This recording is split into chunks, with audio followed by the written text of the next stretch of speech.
So during the Nintendo Direct, the biggest news, and look, they said they had some really cool stuff. Bayonetta's coming out in 2022. They're working on a 3D Kirby game. Great. Overall presentation, pretty solid.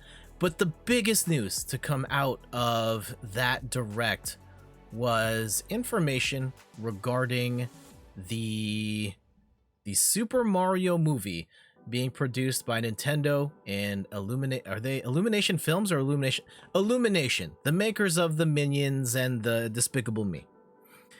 And they revealed that one, it's coming out next year, holiday 2022. That's awesome.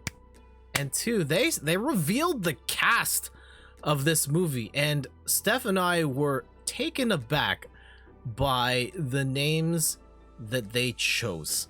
And I like, not to say that I was necessarily expecting Charles Martinet to voice Mario or for the movie to be that scale. Like, on one hand, it makes perfect sense that you would have the voice of Mario play the role of Mario in the movie. But on the other hand, Charles Martinet is not going to put butts in seats at the theater. I get that. I totally get that. You got to get some star power behind it, and that will do wonders more than getting the right voice. That being said, is Chris Pratt the right voice for Mario? Again, not Chris Pratt, great actor, has some funny, love him in Parks and Rec. He's been in Guardians of the Galaxy, Jurassic Park. No one's questioning his credentials here. But when you think about Chris Pratt and the roles he's done, and I know he's done funny stuff too, but do you hear Super Mario in his voice at all? Do you think he could do a Mario?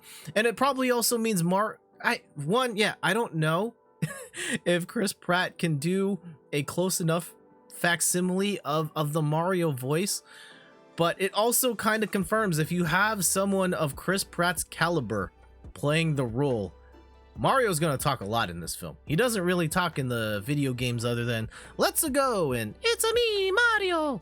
But Chris Pratt here presumes that Mario will talk a lot, so I'm very curious to see where they go with the casting.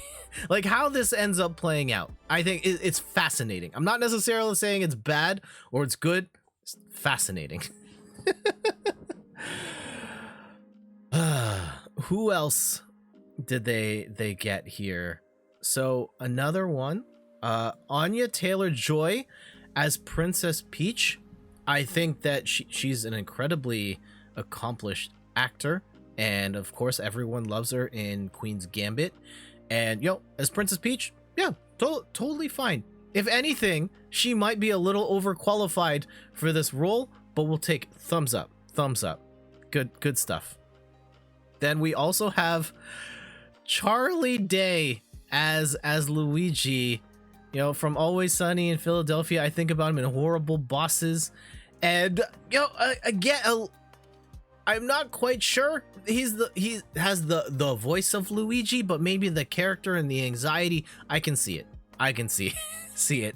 So if you're gonna put like a Hollywood cast, Nintendo has very much done that, and I appreciate that. They've definitely had money to spend to get big names attached to this project, and they have done that, for better or worse. They have done that. So Luigi as Charlie Day, and then we get to this one, Jack Black as Bowser, and yeah, of course Jack Black is in this movie, because why wouldn't he be? And as Bowser too, are fine. Say what you will about Jack Black, I think this is a totally fine pick for Bowser. And then as we're going on, we're still laughing, and then they throw up Keegan-Michael Key as Toad. Like, really? Like, okay, fine. At this point, you could tell me anything. Just whoever you want. They'll throw him in the movie. Yeah, we're okay with that. And then we find out that this is a Mario movie. They still brought in Donkey Kong, and it's Seth Rogen. Okay. All right. Like, at this point, I'm in total disbelief. Like, you could throw anybody in this film, and they kind of did. Charles Martinet, they announced he's gonna be in the film, just not as Mario, in a sort of in cameos. At least he's in there. I appreciate that Nintendo has honored Charles Martinet by allowing him to be in this film, even if he's not playing his signature role. That would have been a massive miss to not include him in some shape or form. And then of course they rounded it out. IGN, stop it, no. With these three, Fred Armistead in the middle as Cranky Kong. Why did this need Cranky Kong?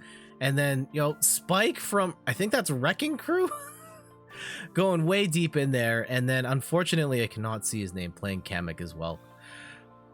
I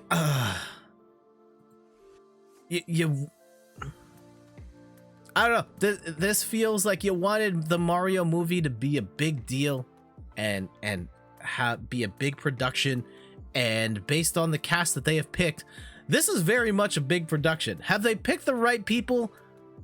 I don't know, but I think it is a fascinating, there's some fascinating decisions being made by Nintendo, and I am very curious to see how this movie plays out.